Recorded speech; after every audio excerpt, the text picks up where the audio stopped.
Okay, so to find the instantaneous rate of change of f of x equals 5x squared minus 2x plus 4 at x equals 2, the first step that you're going to want to do is to take the derivative of the function that's given. So f prime of x equals the derivative of this function, which is 10x minus 2. And so then once you have this, what you're trying to find is the instantaneous rate of change at the point x equals 2.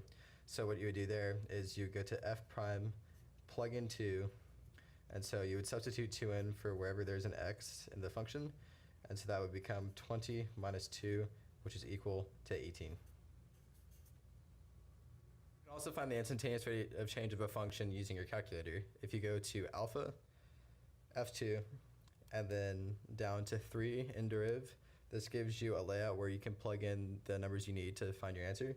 So you plug in dx for here, and then the function 5x squared minus 2x plus 4.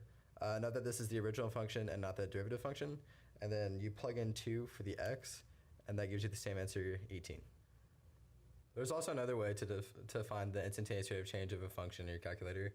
If you put the original function into y1, and then you go to second trace, you can go down to number 6, which is the derivative.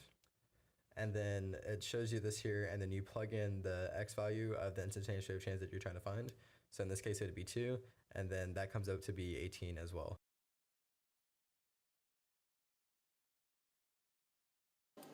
In order to find the points of inflection of a function, you have to take its second derivative. So the first derivative of this function is 3x squared minus 12x will be 6x minus 12. And you set that equal to 0, and that comes out to x equals 2. So you put that on a number line, and you find where the second derivative it changes from positive to negative. So f double prime of 1 is 6 times 1 minus 12, which equals negative 6. And f double prime of 3 is 6 times 3 minus 12, which is positive 6. So the second derivative is negative to the left and positive to the right, which makes the original function concave down and concave up. So there's a point of inflection at x equals 2.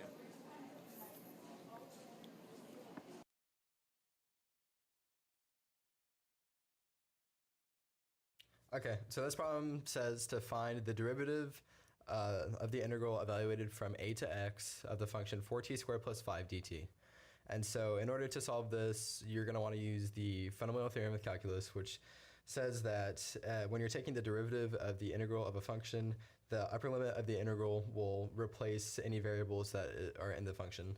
So for example, using this, the derivative of the integral of that, you would put the x and place it into the variable. So the derivative function would be 4x squared plus 5. Important to note that when you're taking the derivative of the integral of a function, it does not abide by standard derivative rules, but instead by the upper limit going into the variable of the function given. So for example, this would not become 8x, but rather 4x squared plus 5. To further show that whenever you're taking the derivative of an integral of a function, all you do is replace the variables with the upper limit. Here's another example. So if you're asked to find the derivative of the integral from a to x of cosine t minus sine t squared over 5t squared plus 46 dt, all you would do is replace anywhere you see a t with an x, which is the upper part of the integral. So g prime of x would then become cosine of x minus sine x squared divided by 5x squared plus 46.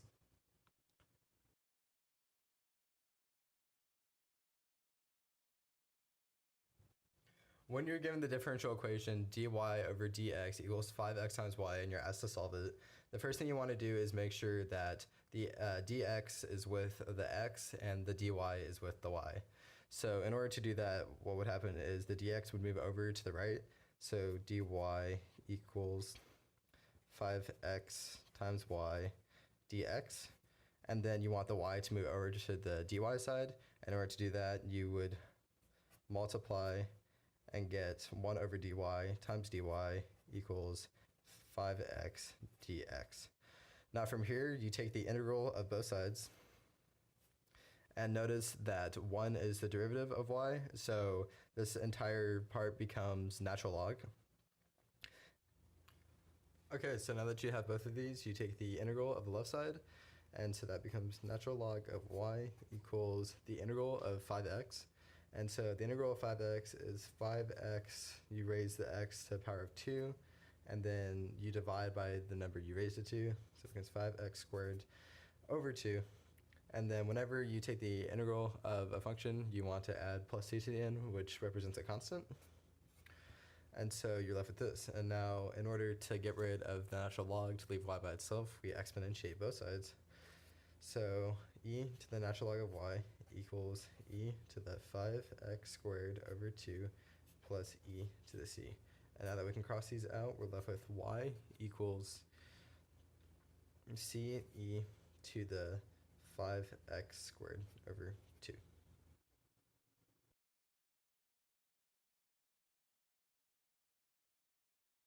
So the first step in solving this problem is noticing that velocity is the derivative of position. And so you have your position function, which is s of t equals 10t squared plus 5.